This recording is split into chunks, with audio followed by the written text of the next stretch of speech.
I never will forget the sweet maiden I met in the valley by Slave and Avon. I'm Annie Sullivan, Helen Keller's teacher, and I'm so happy to see all of you here today at this wonderful event. Thank you for coming all across the country to be here. Now, being a teacher, I have a few things to say. Forgive me that, but I was her teacher. And I think that we all have a teacher from somewhere in our mind, a movie that lingers in our minds. Some teachers seem celestial beings with warm, redolent voices. And other teachers, they come from a dark realm, but in the end, they illumine our way. Now, if I were a teacher in these times, being that I was such a spitfire, I tell you, I would be chastised, not flooded. Do you know that they called me Miss Spitfire all the way back to Tewksbury, the almshouse I was sent to at the age of 10 with me brother Jimmy? You see, my mother had died when I was 8, and my father, he liked to drink, and his drink mates too much. So for all intents and purposes, we were orphans. And me being so spirited and having those trouble with my eyes, and Jimmy being so sickly, well, in the end, the kinfolk found little room in their hearts and no room in their homes either. I never told Helen, though, about Tewksbury and such until she was much older. You see, Jimmy had died there in the bed beside me just a short time after we got there. Now, let me tell you, Tewksbury, it's what they call an almshouse or an asylum. And in the evening one night, this Black Maria came and they put me and my brother in this thing. And they said, "Yo, you're going on a holiday or something." Well, we go up the hill and there's this place where they put everybody there together, prostitutes and paupers and immigrants and all sorts of mentally ill people, and we're going to go live there. And well, when we got there, they wanted to separate me from my brother. But I was a banshee where my brother was concerned.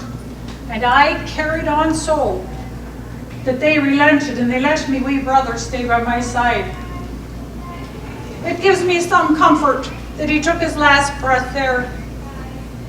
He was my heart and my charge, and life without him, well, it was life without a dream. Anyways, I tried to protect Helen from this part of my story, but I have to tell you a few more things. You know now who I am, and if you don't, in a way, that's all right, because I was only her teacher. But seeing as I'm here running my mouth, I want to be clear on a few details, all right? Tell you a bit about myself. I was born on April the 14th. 1866. I was known to nobody. In fact, I was a nobody until I became Helen Keller's teacher. As a matter of fact, that's the only thing I ever did of any import. But I'm not here just to tell you that. I want to talk about the day that she and I met. And I probably have to tell you too, I would never have escaped that snake pit had I not been so bold about to beg a bunch of visiting dignitaries that were cavorting through the place. I had heard tell of their affiliation with the Perkins School for the Blind, and it was one of the first schools in the United States of America that took blind ladies, young ladies in and taught them how to read with their fingers and speak Braille. I couldn't even write my name, you know, and couldn't read a single word. But I had heard of their affiliation with the Perkins School for the Blind. And they were there checking on the conditions at Tewksbury. So I sort of skulked around behind them, and at an opportune moment I threw myself in their midst and I said, "Help me, I'm blind, I can't see." And I was, really. I couldn't see much, but they took pity on me and they sent me to the Perkins School for the Blind. Anyways, once I got there, there's another whole story to tell, but I wondered if they sent me there because I was such a spitfire that they wanted to be rid of me at the Tewksbury. I'm not here today. I am not here this day to tell you my story, nor in particular to tell you about my beloved charge, Helen. were Helen here today, she would tell you an altogether different story. Well, I understood even before I took that infernal train ride from Massachusetts down to Alabama, I understood that locked inside was the wee lass herself. I think really we all have some sort of prison. Perhaps we're trapped by a creed or someone else's expectations of us, shackled to conditions. And we all need that person, that someone to help us unfurl that door so that we can become ourselves at our best. So I didn't take much pity on her. I have to tell you the truth. The greater terror was Helen herself. You'd never seen anything like this in your life. Oh my gosh. Well, if I was Miss Spitfire, well, she was Miss Volcano. She was fierce, explosive. She was rolling over everything in her midst. And if she said the day that we met, if she said that that was the day of her soul's birthday, well, it was a breech birth at that. I've never seen anything like that. So my first work is to unfurl language on her.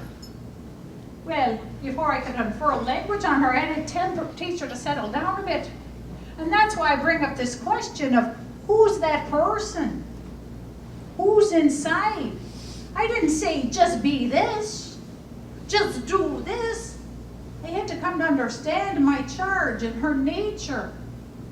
And she had quite a nature to her. She was fierce and passionate. And I tell you, once the door to language was open, she never ceased speaking on behalf of others. Anyways, you know about her. And you know how fierce she was. And how she was ceaseless and how she spoke on behalf of others. But I'm here today because I want to talk to you about the day that we met. The day that Helen said was her soul's birthday. March the 3rd, 1887. She said was her soul's birthday.